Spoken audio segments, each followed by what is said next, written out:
Nesta entrevista ao France 24, o presidente da República, João Lourenço, manifestou-se preocupado com a crise político-militar no Sudão. O chefe de Estado defendeu o diálogo para que se encontre a paz neste país africano e para permitir o regresso dos sudaneses que foram obrigados a abandonar o próprio país. Estamos todos muito preocupados com a situação que surgiu de forma muito repentina no Sudão. Aparentemente tudo parecia estar bem, mas infelizmente de repente surgiu esta confrontação militar entre dois generais, um dos quais o general Abdel Fattah al-Burhani, que é o presidente do Conselho Soberano, com quem falei esta noite. Portanto, ontem, por volta das 21 horas, estando já aqui em Londres, consegui finalmente falar com ele, porque, como deve compreender, numa situação de conflito e com todo mundo a querer falar com ele para encorajá-lo a fazer a paz, não foi fácil conseguir essa mesma chamada. Mas, felizmente, conseguimos. A conversa foi boa e ele agradeceu o facto de todos nós estarmos preocupados em querer encontrar uma solução negociada para o conflito, que é a única saída, não existe outra saída, com vista a pôr fim aos combates, portanto, alcançar-se um cessar-fogo, negociar-se uma paz que seja definitiva e que permita, portanto, o regresso do grande número de cidadãos sudaneses que, neste momento, estão na condição de refugiados nos países vizinhos. Como sabemos, o número de mortos já é bastante elevado, vai na ordem das 600 e, bom, sem falar do número de refugiados e de feridos.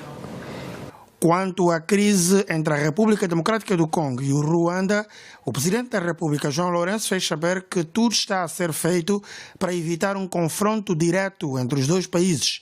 Neste momento, trabalha-se na criação de condições para o acantonamento das forças do M23 e Angola vai participar neste processo com um contingente militar.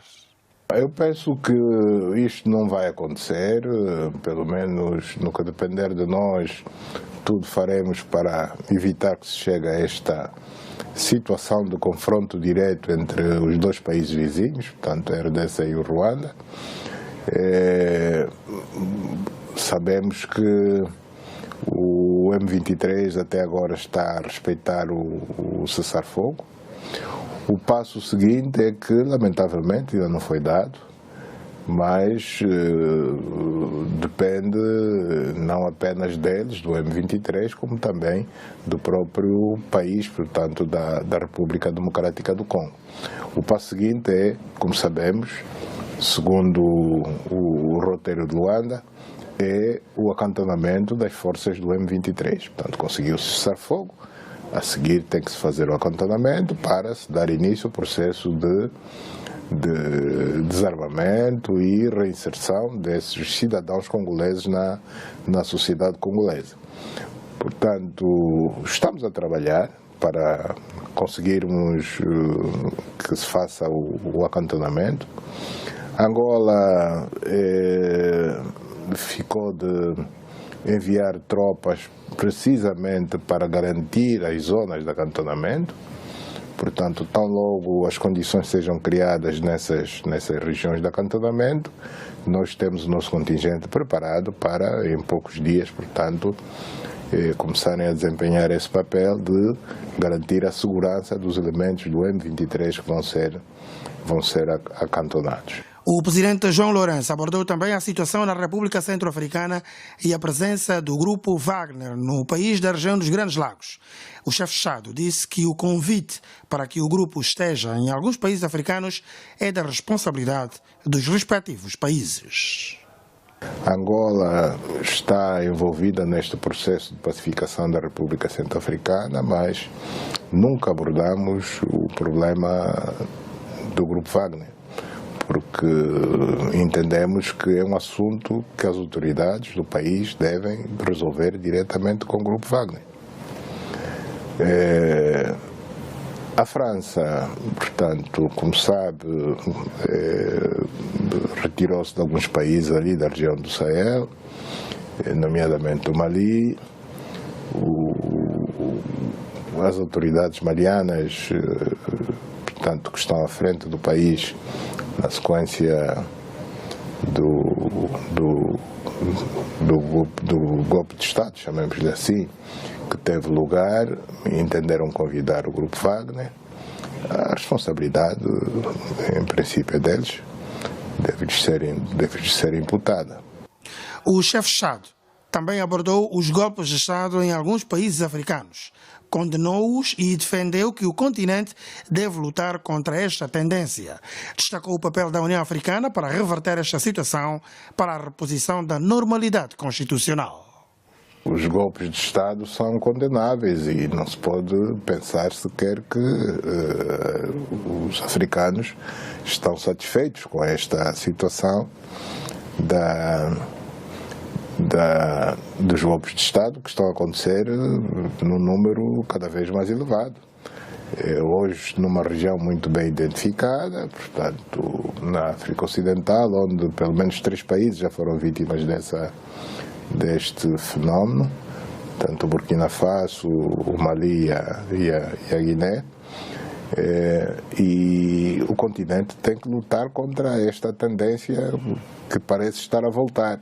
Como sabem, os golpes de Estado eram bastante vulgares na década de 60, portanto, imediatamente após as independências dos nossos países.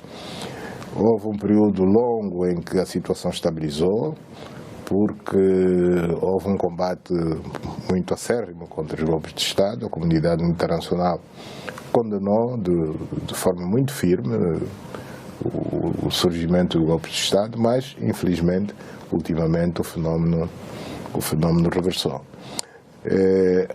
A União Africana, portanto, e não só, como as organizações regionais, têm feito aquilo que está ao seu alcance, no sentido de reverter a situação, portanto, fazer com que a normalidade constitucional seja reposta nesses países. Há quem diga que, bom, não basta fazer conferências, não basta mandar delegações a esses países para contactar as lideranças militares que tomaram o poder pela força, que ou a União Africana ou as organizações regionais deviam talvez mobilizar um contingente militar para ir, digamos, desalojar essas novas lideranças. Bom, isso tem que ser visto com alguma cautela e não podemos nos limitar a dizer simplesmente que a solução é esta. Em princípio, cada caso é um caso. Relativamente à crise entre a Rússia e a Ucrânia, o Presidente da República destacou as suas consequências do ponto de vista alimentar e energético e pela ameaça que representa a segurança mundial. O mundo todo está a pagar as consequências desta guerra, não apenas o Sul, o próprio Norte, a Europa em primeiro lugar. A Europa em primeiro lugar está a pagar as consequências desta guerra, mas de uma forma geral o mundo está a pagar as consequências desta guerra. Uma vez que esta guerra provocou várias crises, uma crise de segurança, uma crise humanitária, uma crise financeira, crise alimentar, crise energética, portanto uma sucessão de crises que não se limitam às fronteiras da Europa. Portanto, o mundo todo está a sentir, e de forma dura, as consequências desta guerra.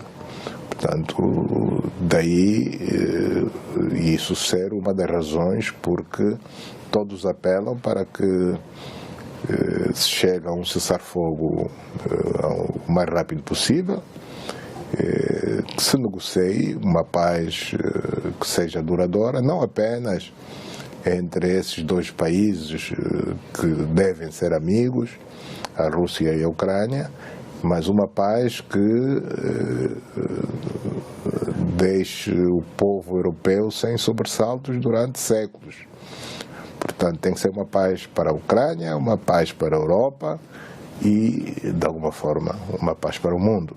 Portanto, essa guerra da Ucrânia ameaça a paz e a segurança não apenas europeia, mas universal. Portanto, todos nós sofremos e como não queremos continuar a sofrer, todos nós estamos envolvidos em, cada um a seu jeito, na medida, digamos, da sua dimensão, procurar ajudar a encontrar uma solução para esta guerra da Ucrânia, ou na Ucrânia.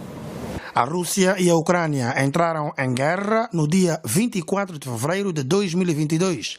Com mais de um ano de duração, o conflito não parece estar próximo de uma trégua. E na sequência da entrevista à France 24, o Presidente da República, João Lourenço, garantiu que o combate à corrupção em Angola é uma realidade irreversível. Na entrevista que concedeu ao canal France 24, o Presidente da República, João Lourenço, abordou o processo de combate à corrupção que o Executivo está a levar a cabo. Relativamente ao caso Isabel dos Santos, o chefe de Estado fez saber que cabe à Interpol executar o mandato de captura internacional. Com o mesmo empenho com que imprimimos na luta contra a corrupção no início do nosso mandato, esse empenho mantém-se, nada mudou. Com relação a este caso concreto que acaba de me colocar, o assunto está entregue à Interpol, portanto, nós fazemos fé em que a Interpol vai cumprir com o papel que lhe compete e nós não queremos, em princípio, interferir. O Presidente da República reafirmou que quem não deve, não teme, referindo-se ao caso Isabel dos Santos.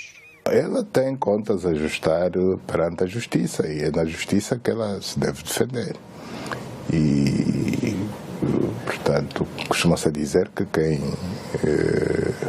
não deve, não teme. Portanto,